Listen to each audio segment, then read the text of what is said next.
Good morning, sir. Morning. My name is Mike Barnett. I'm looking for the pro. I'm supposed to meet him here. Are you a member, sir? No, I'm not. I took some lessons from Mr. Boardman in Sea Island last winter. Yes, sir. I was called back here, and Mr. Boardman said I could finish the lessons up here. Oh. He phoned and said he could take me around in the mornings early before the members were on the links. Does the Board of Governors know this, sir? If you'll tell me where I can find Mr. Boardman, we'll ask him, shall we?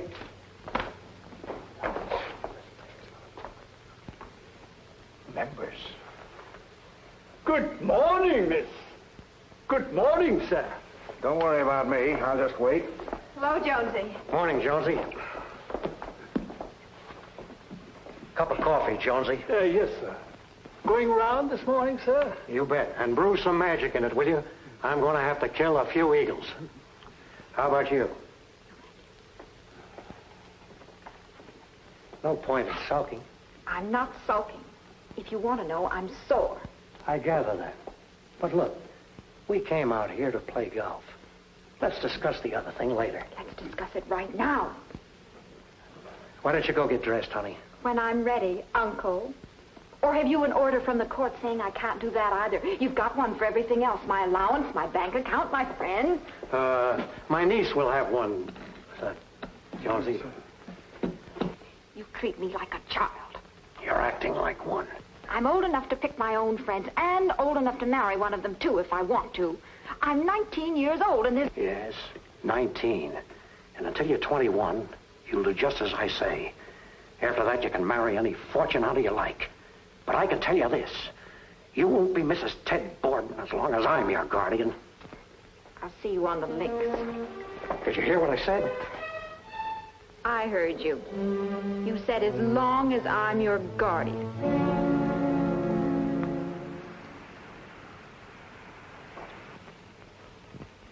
Hey, I'm sorry, Mr. Barnett. I didn't know what time it was. I would have met you at the gate.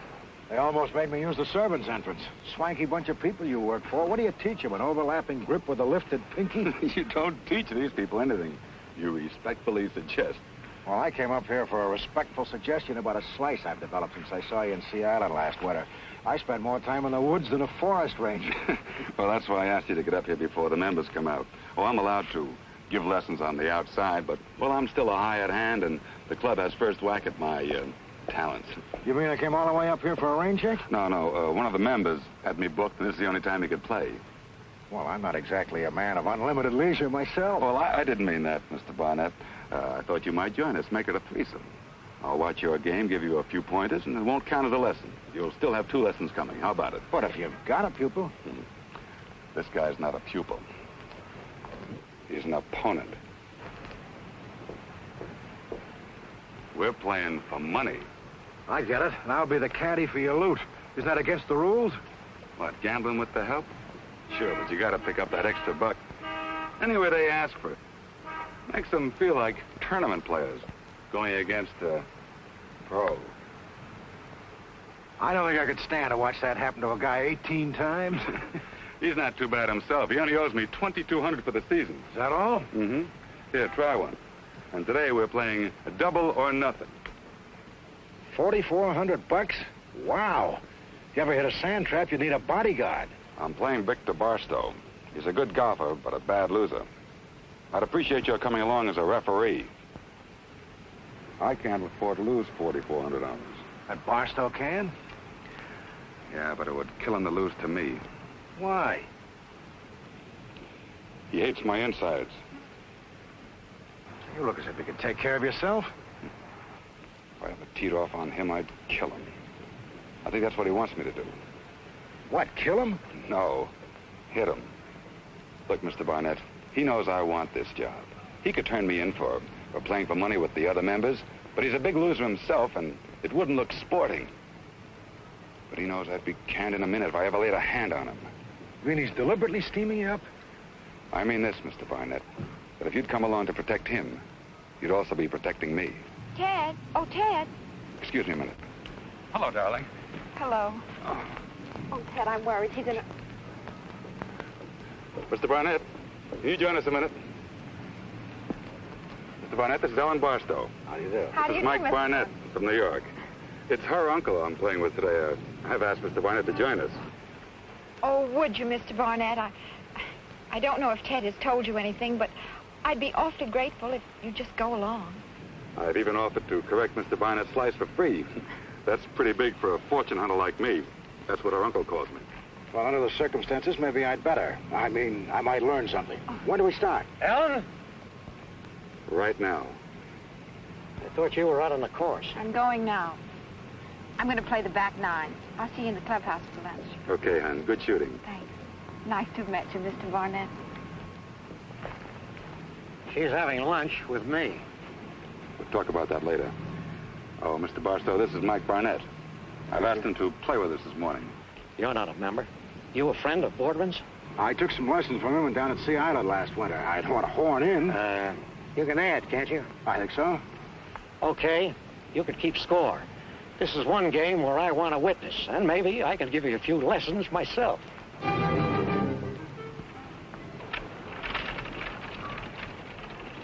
hope you don't mind the caddy carts. The kids don't get out until 9. Club pampers the help.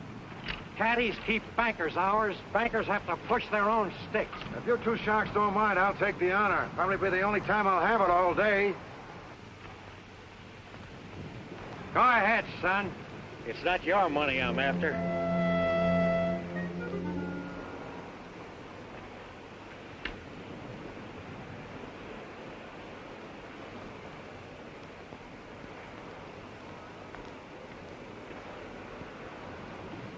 There's a lesson for you, Mr. Barnett. When there's dew on the grass, the greens are slow.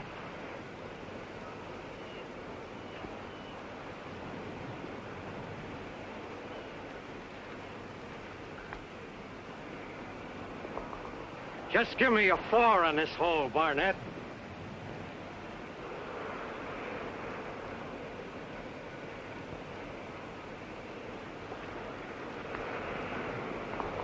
And a big fat 5 for me.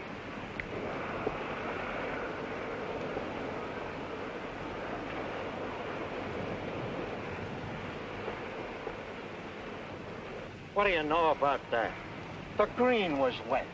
What do you say, Barnett? Shall we concede it? Sure.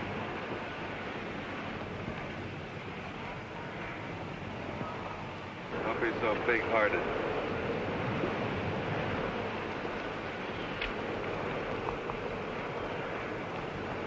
You had a 6, you know.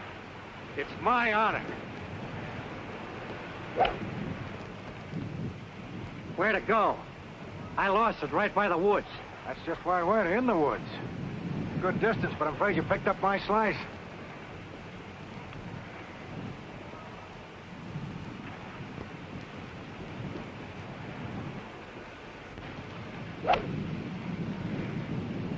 There's a hook you can have, too. I'm way off the fairway, off to the left. I think you'll need your bathing suit to play that one.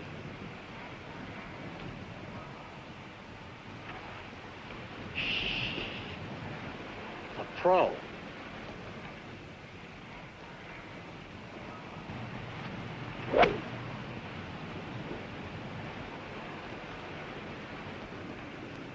That's where my slice went. You got it. Slicing is from pressing too much. Isn't it, Mr. Pro? So I sliced. I'll be out of those woods before you ever will. Well, I'm off here. What do I use if I'm in water? A depth charge? When you're in trouble, blast. What do you mean? Use your sand wedge.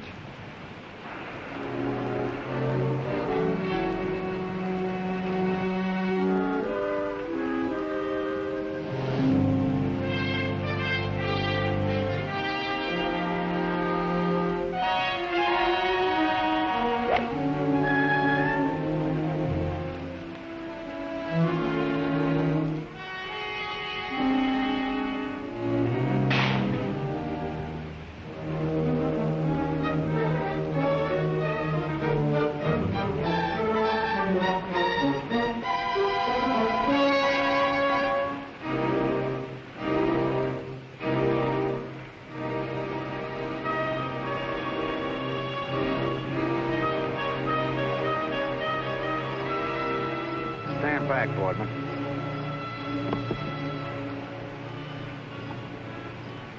Is he dead, Mr. Barnett? Hole in one.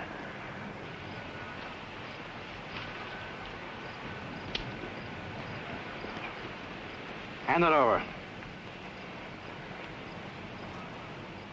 Anything you want to say? Let's go up to the clubhouse.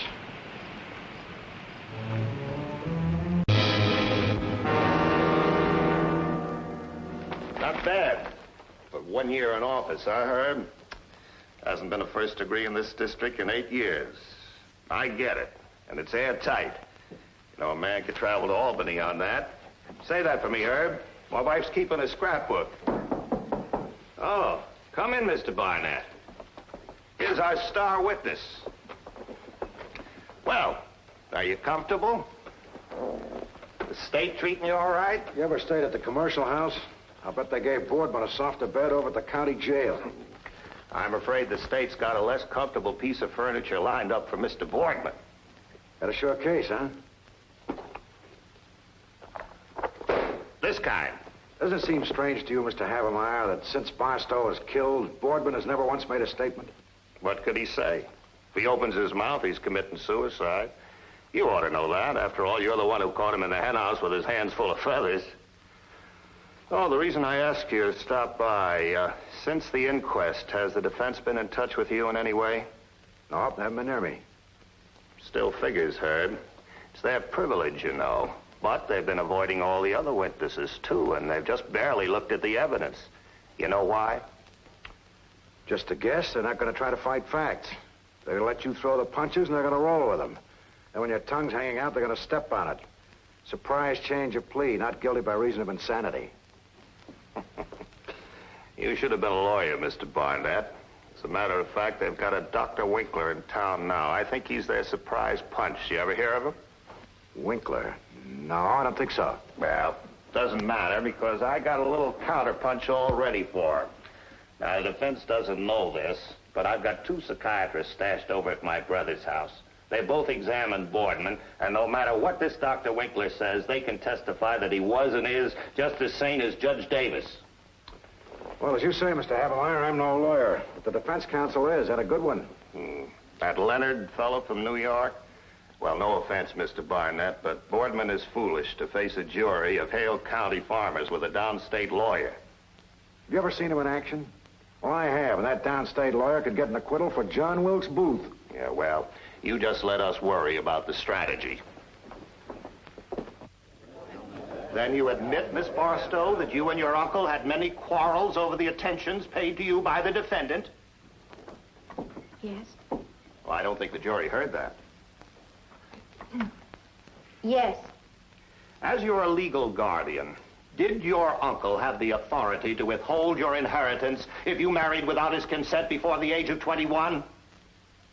Did. But in the event of his death before that, what would happen to the money? It, would revert to my complete control on my 19th birthday. How old are you, Miss Barstow? 19. Thank you, Miss Barstow.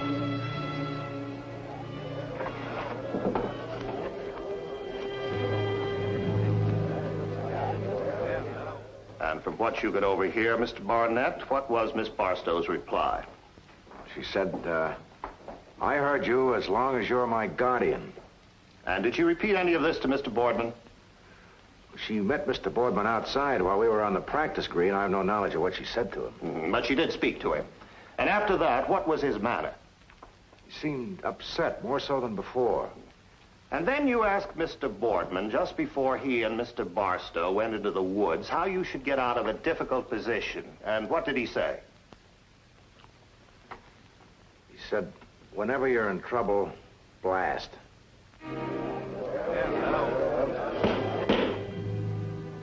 He was less than a foot from the body, and he was holding a pistol from which only one shot had been fired. Could you identify this pistol? It was an Oriba, a Spanish gun, 6.35. It corresponds to our 25 caliber. The serial number was 141455. Is this the gun?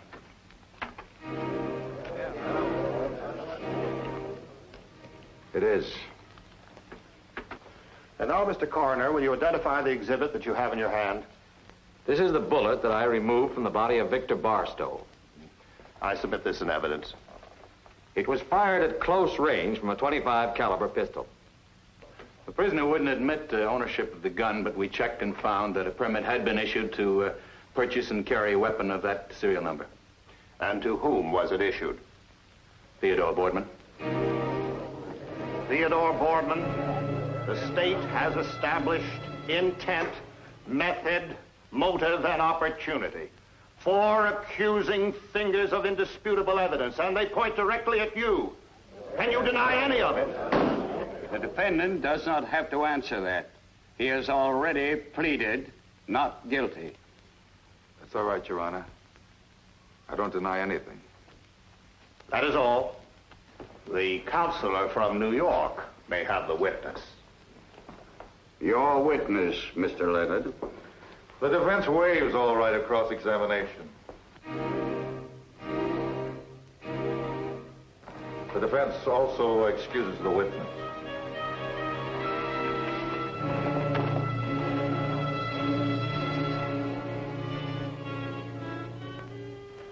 Your Honor, gentlemen of the jury, the distinguished prosecutor of Hale County has presented you with some hard facts. Incontrovertible, immutable facts. We don't dispute them. We accept every single one of them, and we want you to accept them too. But a true verdict must be based on all the facts. If only one fact is missing, justice can miscarry. We wouldn't want that to happen, would we? Call Dr. Ernst Winkler to the stand. Dr. Ernst Winkler. Here it comes. When do we spring our doctors? The whole truth. They in the hall outside? So help you God. I do. Dr. Winkler, you are not a medical man, are you? No, sir, I am not. I received my doctorate in physics at Leipzig University in 1922. And what do you do now, Doctor? For the last 12 years, I have been head of the ballistics laboratory for the International Police Organization in Geneva. And ballistics includes, among other things, the science of firearms identification, does it not? That is correct. On the 12th of this month, you were permitted to examine a certain bullet, Exhibit A. You also fired a test bullet from this pistol, Exhibit B. After scientific tests, the record of which I submit, what conclusion did you arrive at, Doctor? That this bullet was not fired from this gun.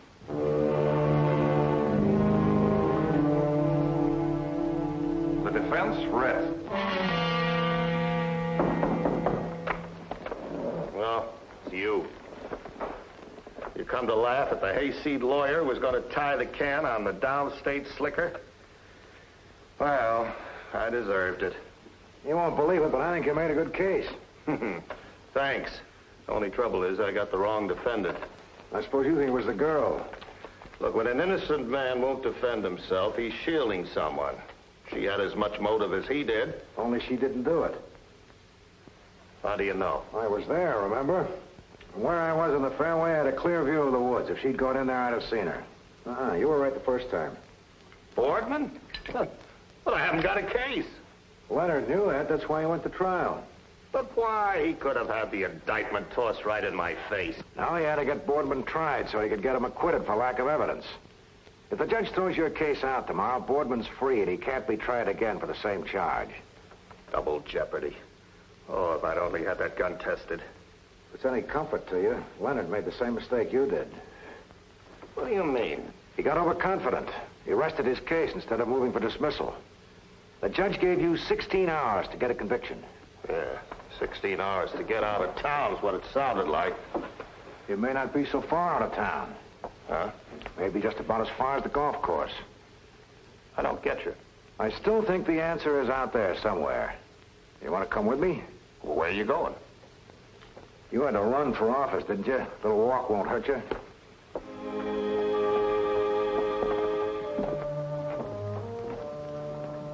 What are we doing here, anyway? This seems... Give me your club scorecard, will you, Sonny?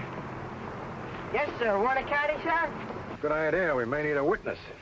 But where are your clubs? We're going to play this round with a pencil. You got one? What are you going to do? I got an idea that Barstow's last game of golf was very well planned. If I can just recall the game hole by hole, we may know what the score really was.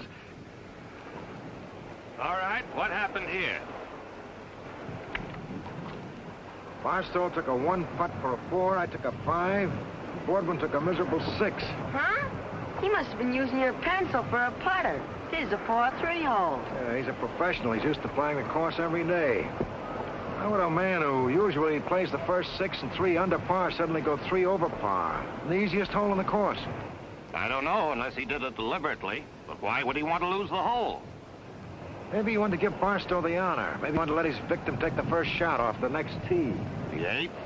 Why, that's the last hole Barstow ever played.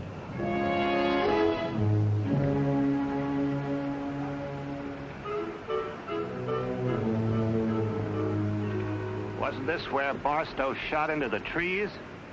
Yeah. And if Boardman noticed his consistent slice, he must have known he would.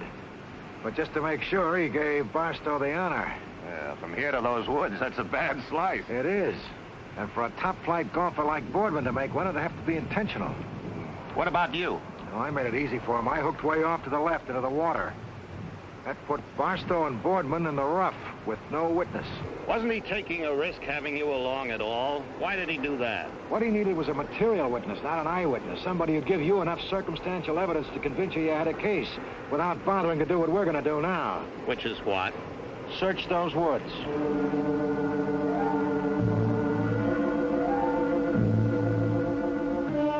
But the police searched these woods. Yeah, but they didn't know what they were looking for. Well, what are we looking for? A couple of things.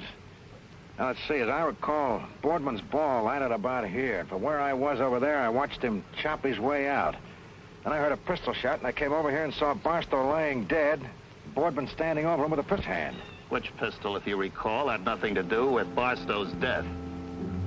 He could have carried 2 pistols in here.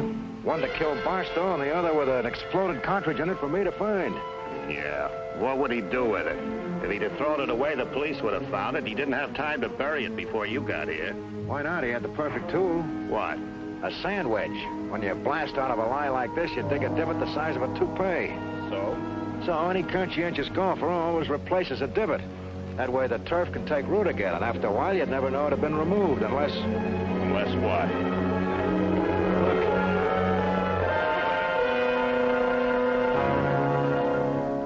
Pistol, and the same kind that Boardman had. A divot makes a hole. A hole's a handy thing to have when you want to hide that extra pistol with the incriminating barrel marks and personal fingerprints that DAs love so well. I better have this photograph before I move it. Son, I want you to go over to the club, call the courthouse, ask the assistant to... Son, I said... Hey, Mr. Barnett, what are you looking for? It's okay, I found it.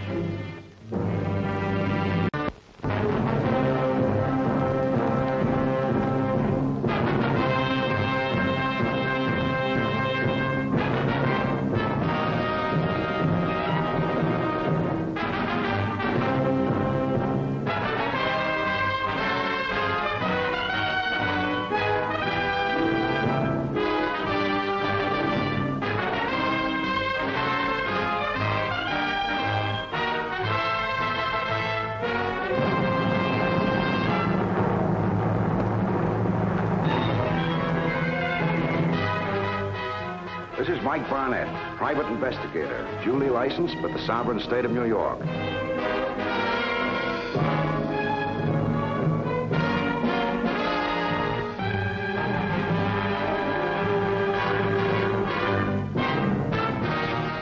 If you tune in on this same channel next week at the same time, you'll see another exciting case reenacted from my private files. Many of the situations have been fictionalized, but what you will witness will be portrayed substantially as it happened, and acted on the spot where it happened. You will witness what occurred in each case when I was assigned to follow that man.